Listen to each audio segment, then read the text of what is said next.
Yo, what is up everybody guys, welcome back to the channel. So guys, I wasn't thinking about recording today, especially a reaction video, but yeah, Jaiden Animation came out with another Pokemon video. And the fun fact was, I was just looking on YouTube, I was actually about to take a quiz. But I was like, this video just came out literally 5 minutes ago. So I was like, fuck it, let's just get this out of the way.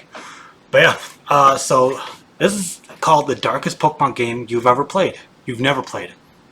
So it's either Colosseum or XD. I think it's XD because I did think I saw Shadow Lugia on the thumbnail. I don't know. I just saw Jaiden Animation Pokemon.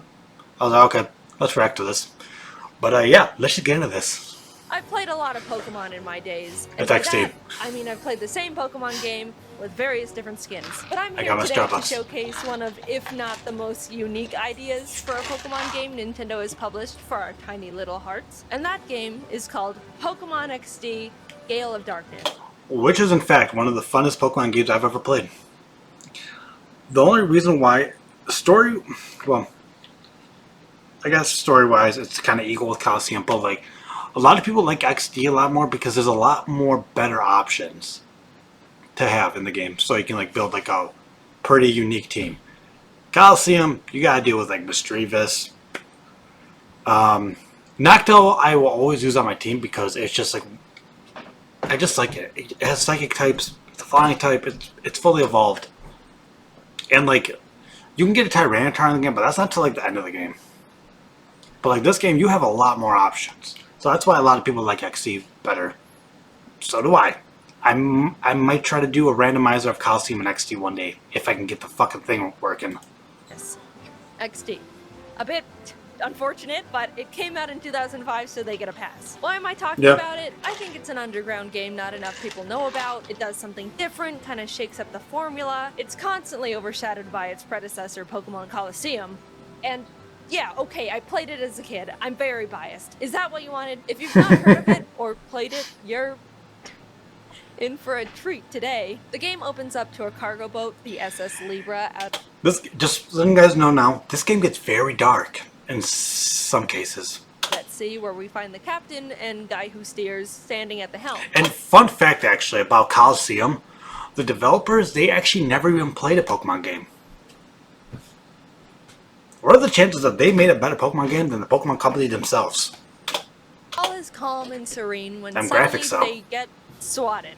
And it's not no ordinary SWAT today, folks. No, sir. This is a Lugia SWAT. They run out to see what's going on, and the captain looks up and makes this face as if he wants to kiss Lugia passionately on the lips. But Lugia's not here for kisses. He's here for the opposite of kisses, which is crime. He hyper beams the cargo ship. Would crime be the opposite of kisses?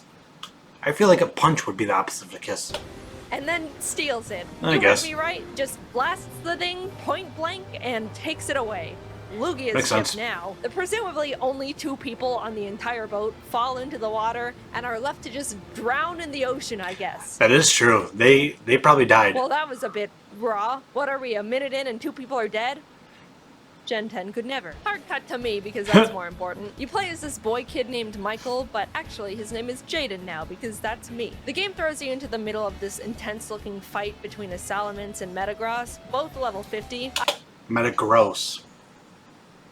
Gross. Not Gross. Metagross. I don't care if Gross is right. It's Metagross. I don't know where I am, what the stakes are, who I am, but this battle seems really important and tough, so I'm gonna give it my all. And immediately Oko it. Yeah. I did it! Screen goes black. I open my eyes, everything's blurry. Wake up, Jaiden, you've been in a coma for 15 years. Turns out I live in a friendly... So, did Jaiden just become Ash Ketchum? Laboratory run... And no, I do not believe in that theory. That would be a fucked up theory. I get up and the guy running the battle simulation tells me how good of a battler I've become. Oh, thanks, man.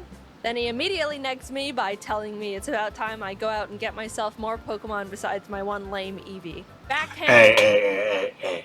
At least this game you had options to evolve your Eevee. Last time you just couldn't. Compliment at a child, but and I'll take it. And whenever I was playing this game, I would always pick Jolteon.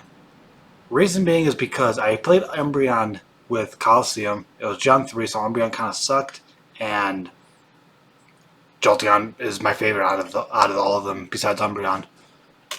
I go into Crane's office where him and my mom are talking, and he says he heard from the battle coach that my battling skills have improved dramatically, and how proud he is of me. To which my own mom tells him to stop giving me compliments and praise because I'm gonna end up spoiled rotten. I don't know what kind of a Wow.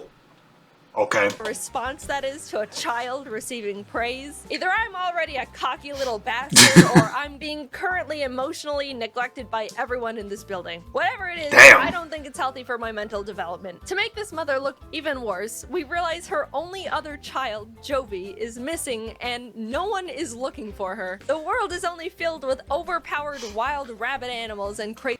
I think it's funny about this game, though. A lot of people are saying that Wes, the main character of Colosseum, is Michael's father, but that's not the truth, because XD happens only a few years after XD happens. Because when you see, because you'll see characters from Colosseum in XD, and they don't change that much. It's not like 10 years pass by or more, because I'm pretty sure we were 16 at the time. I mean, yes, you can be a 16-year-old father, but I don't think Nintendo would do that. So, if anything, I'd say probably 15 years would probably have to go by. And they all look the same. Even the freaking elder of the freaking tree town, he's still alive. I don't think he'd be alive in 15 years. Crazy people. No, I'm sure it's fine. You haven't started looking for her. Keep doing what you're doing. I get a lead saying she really likes hanging out with family friend mad scientist Dr. Kaminko, so I head over to his house and I'm about to knock on his creepy door when this tiny little blind man, Chobin, the doctor's assistant, Oh god, not Chobin. "Burglar!" and challenges me to a battle, to which I win because he only has a level 5 Sunkern. Jovi comes out and is like, "Oh, hi, big brother, it's Jovi. Did you get lost, big brother? Silly big brother, Jovi will guide you back home." That's right, she's just talking in third person. Alright, I see why no one was looking for her now. We return home to the lab and they present me with a snag machine. A machine that allows the user to catch shadow Pokemon, which are Pokemon that have been so abused that they turn evil. Now, they're saying they haven't seen or heard of any shadow Pokemon that exist anymore because they've all been purified years ago. But who knows when they could start popping up again? Better be safe than sorry. Bam! Some guys from a secret organization called Cypher bust into the lab, beat everyone up, steal Professor Crane, show off their shadow Pokemon. One of the run best off to things their in secret the base to never be whole seen again. series. Well, I'll be. The lab is in Well, shambles, for an evil team, not I should knowing say. what to do, but then decides they're gonna complete their purification chamber in his honor because shadow Pokemon are back and they want to do something about it. They send me off to this seaside town, Gadionport, to retrieve a machine part they need, and Jovi pesters our mom to come with because Jovi doesn't think I can handle going out on my own, and Jovi needs to hold my hand and guide her big brother the whole way. Okay, not only does this little snot talk in the third person for no reason, maybe our mom didn't care enough to get us any education. Perhaps she was worried the teacher would give us a compliment, heaven forbid. But she's also the most annoying character I've ever witnessed in any media, and I've watched an episode of My Hero Academia with a grape kid in it. We go to Gadionport, and not 2 seconds. Damn. Why is she right, though? That's fucked up. Pass until Jovi pisses off this random guy, Zook, who happens to be the buffest man in the world. He's about Oh my god, okay, to punt her, and I'm about to do nothing about it, when this old man and his color-coded henchmen step in and obliterate his shadow Zangoose. oh yeah. Old man, I was about to be free of everything that is bad in my life, and you took that away from me. We get That's the fucked up. head back, and Mom tells me about this spot in Agate Village called the Relic Stone where you can naturally purify Pokemon. I don't know why you're making your own purifying chamber then when there's a rock that already does that. I go to Agate and... Because the chamber is very helpful and it's a lot more useful. And this very enthusiastic man with a Pikachu shows me the stone, and I'm like, cool. To which he's like, by the way, my friend Vander might know where Cypher took Crane. Oh, okay. I go talk to Vander, and he points to this random spot in the desert. Oh, isn't that guy on map, from the and he's like, oh, Battle they're Mountain? right here. I saw them. What were you doing out there? That's literally just sand. Wow, would you look at that? A headquarters. Huh. I start infiltrating the base. He's just battling all walking the through grunts a that fall from the desert. ceiling, snagging any shadow Pokemon I find, until I reach Pink Hatsune Miku, who's trying to get Oh my information God, out of not me her. about purifying shadow Pokemon. I battle her and win, which means I get to unkidnap him, and while heading out, I find this data ROM on the ground. Huh. This seems very important and like it has a lot of secret information about Cypher on it. Yeah. Convenient. Brain returns to the lab and everyone's happy, and then they send me to Pirate It Town happens. to find Net, a guy that should be able to crack the ROM and access all the information on it. So I head there and he's like, yeah, we can crack this, smile. While he's hacking it, I go out and play around in a random cave and run into Mirror B. This guy Oh my doesn't God. do much in this game, honestly, but I just want to make sure you know he exists and listen to his music. Low key though, the XD Meyer B theme is so much better than the Colosseum. I do love the Colosseum one, but I prefer the XD.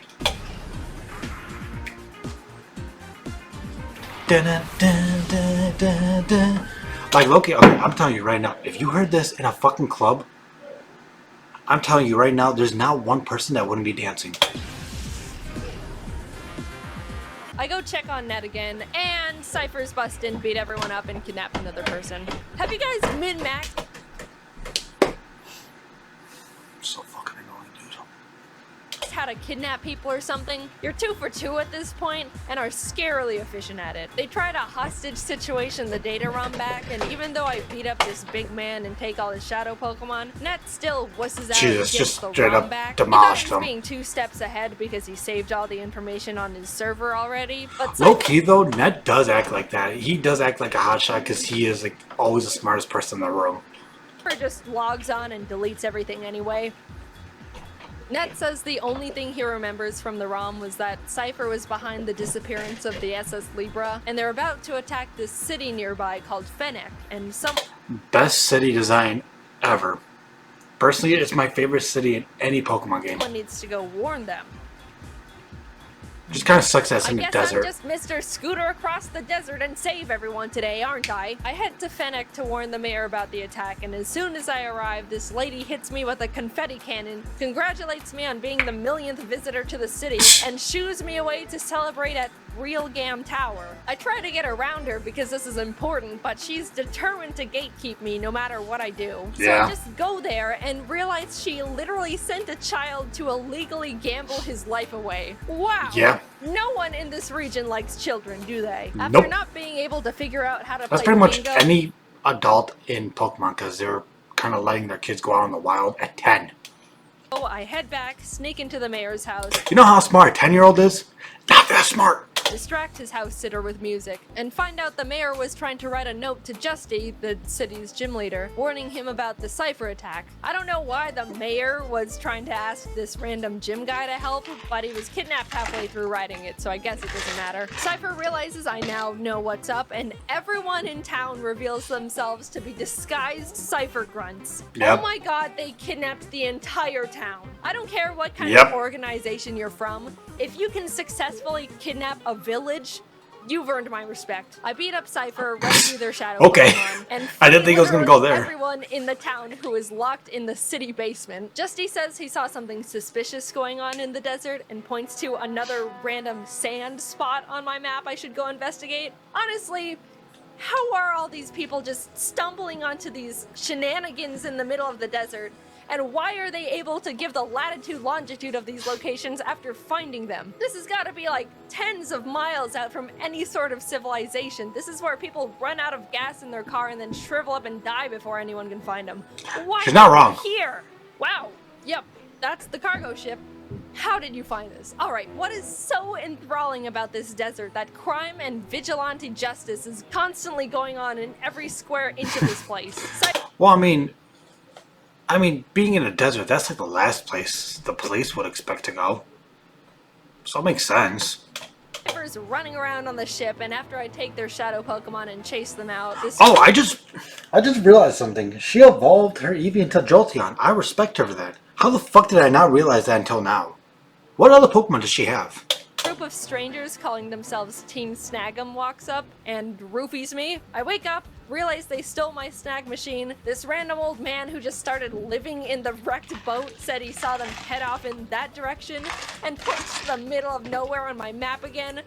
You people are beyond me. I show up and wow, another headquarters for crime. I make my way to their head honcho, Gonzap, who's trying to put on my snag machine. It's too small. Big and muscular and adult, and since I am a child, it does not fit on his giant muscle arm. He pretty much gives up, asks if I want to join Team Snag'em. I say yes, but he fights me anyway. And after I beat him, he's like, actually, you can have your arm thing back. We're not enemies. Awesome. So why am I here? You drugged me, stole my stuff, and then just called friendship and gave it back. I find Cypher's shadow Pokemon. Yeah, and she's not wrong. That really does happen. Biggest men I've ever seen in the world. How naive I was to think Zook was big. Foolish me. Oh no, he's basically like the little brother to them too. To beat me TF up when Gonzap shows up, expresses his devotion to our newly blossoming friendship, and roofies them for me. Thanks, man. You're really consistent at that. I go inside and climb. Well, I'm not gonna make that joke. That's too easy. To the roof where their power generator is. There's a tiny little piece of paper there that says, use system lever to adjust voltage. Do not raise voltage too high. Crank! Do it! Comes out and starts yelling at me with his Pokemon when the tiny old man who accidentally ruined— Wait, wait, I want to see what she has on her team. So Curlia, Celio, Breloom. Okay, pretty nice home team, I should say. I mean, the Jolteon kind of ruins the whole home thing, but it's a Jolteon, so I love it. Tiny old man who accidentally ruined my life in Gadianport comes on screen and is like, I'm evil and creating a Pokemon that's unpurifiable. Come get me. This is my IP address. I need to cross the ocean to get to him because he's basically on evil Hawaii. So I take this Robo Coyote from Kaminko, speedboat my way there, and you guessed it, fight everyone in the building/volcano until I get to the big little man. After fighting an entire country's worth of people, I find him. Yeah, you really do verse a lot of people in this game. His name's Greevil, by the way. And he's like, I'm surprised you made it this far. Ha ha ha ha. Well, I'm busy, don't bother me. And blocks me with a giant paper. Yep. Honestly, out of all the fictional villains I've seen, this is surprisingly decently reasonable. I'm not gonna just and I love how he brings out a stare switch at him behind the glass like a goldfish at PetSmart. So I just walk around and use the side door, which really sets him off. I mean, dude, either lock the door or don't have it. This is just I was just about to say, like, lock the fucking door. That's what doors do. Greevil's like, you blew up our shadow Pokemon factory, you got past my glass. That's it. I'm summoning Shadow Lugia, the first Pokemon to ever be unpurifiable. Come forth and obliterate— joke's on you. You can actually purify it. But the thing is, it's like, why would you want to purify it, though? this small boy. To which I just Master Ball it. Really overlooked that one, didn't you, mate? He may not be purifiable, but he's mine now. Huge L. Greevil gets so beyond pissed that he decides to open his creepy eyes and fight me himself. And I was surprised— Doesn't he have the legendary birds? Like, doesn't he have Mucho Zapdos and Articuno? To realize not only does he have a team of all shadow Pokemon, but he somehow nabbed Articuno, Zapdos, and Moltres.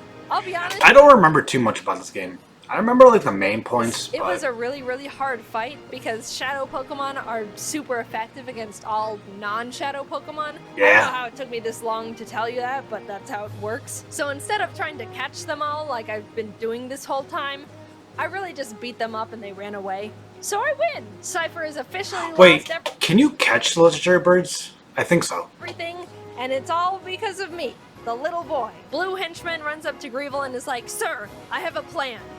Let's blow up the island with the kid on it. Which is like, oh my god. And then Red Henchman's like, okay, that's a bit too far, man. Dad, let's go home. Yeah, they pulled the I'm your father/son twist on us, but it has very little effect on me because I do not care about these people. Anyway, they decide to not blow up the island with me on it. Happy and ending. Stop being evil, I think. I'm like 60% sure. And then happy ending, I just go home. So what do you think? For some reason, I think they should make a straight up sequel for the game on the Switch. Brand new character. Or we could talk about like past things.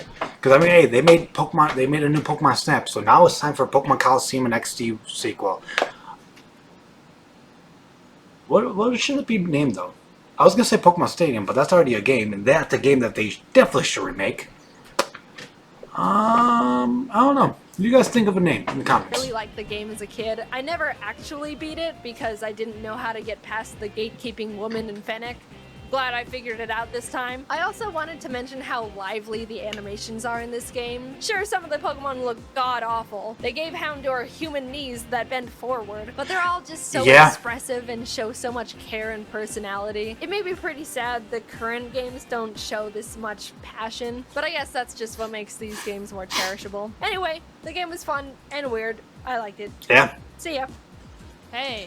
It is one of the best, like, battle story Pokemon game that's 3D. Better than Sun and Moon. Better than X-Play.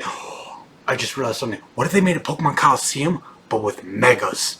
Okay, I'm sorry. I love Mega, but, like, just imagine. Just imagine if they put Gigantamax, Z-Move, and Megas in it. Come on, that'd be so sick. And they don't even have to put every Pokemon in the game. They really don't. Like, they could put the models in if they wanted to, but, like, they don't have to make every Pokemon catchable. But I think I'm gonna end this off here. Usually I wait about like a day or two for these videos to like come out and then start recording them. But I was like, fuck, I'm kind of in the mood to record today, so I just saw this video within the first 3 minutes that it was out, and I just saw it in my subscription feed or whatever the fuck you call it. I was like, fuck it, this is a brand new video. Why the fuck not? But if you guys like this video, hit that like button down below. Thank you guys so much for watching. I really do appreciate it. Also hit that subscribe button and bell button so you guys are always notified whenever my videos come out. And also, the original video will be in the descriptions down below. So if you guys want to go watch that instead of me pausing and talking over stuff, because it's a reaction video, that's what I do. But yeah, I'll see you guys in the next video. Peace!